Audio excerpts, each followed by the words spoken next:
Okay, so today is March 21st, 2022, and today I was at the St. Luke's Infusion Center. This was my first and only day at the experience. I worked with primarily Alyssa. She was one of the RNs today.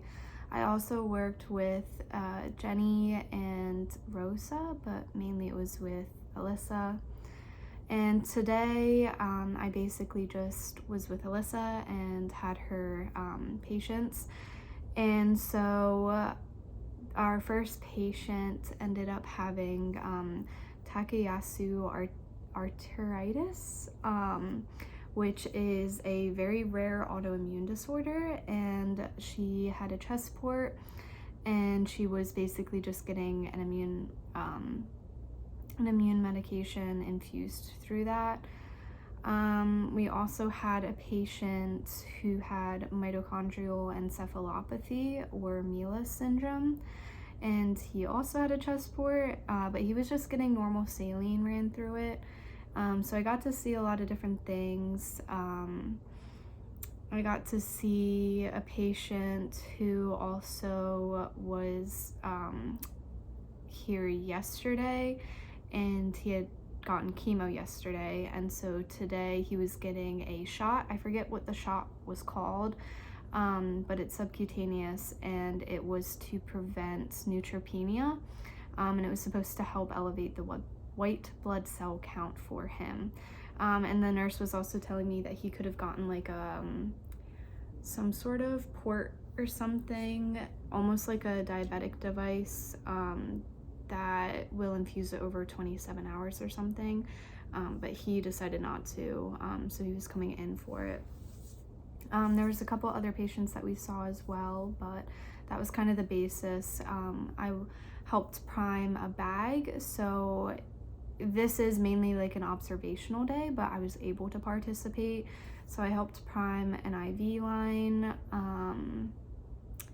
and honestly that was kind of it. I was able to get like drinks for the patients, and anything to kind of help keep them comfortable, because they are there for a really long time depending on what medication they're getting and how long it's infusing for. But yeah, so that was kind of the basis of it. I really didn't get to see chemo patients, but I saw a lot of other patients who needed different types of infusions. One of the patients had a pick in his right arm, and he was just coming in to get an infusion of Rocephin, which only took like half an hour.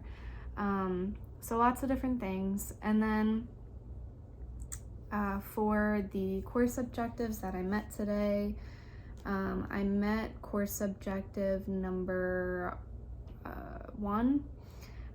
So applying concepts of family and culture to the care of the families and communities, so like developing a therapeutic relationship with the patients and families. So I introduced myself to each patient that Alyssa had, and just kind of started trying to talk to them, just like small talk, try to get them comfortable. I also would go in and out once in a while, see if they needed anything like water, soda, or a snack, to just kind of make their time go a little quicker, and not just kind of leave them for hours on end. So I would say that I met that. And then also course objective number 7, integrating research findings into the plan of care for families and communities.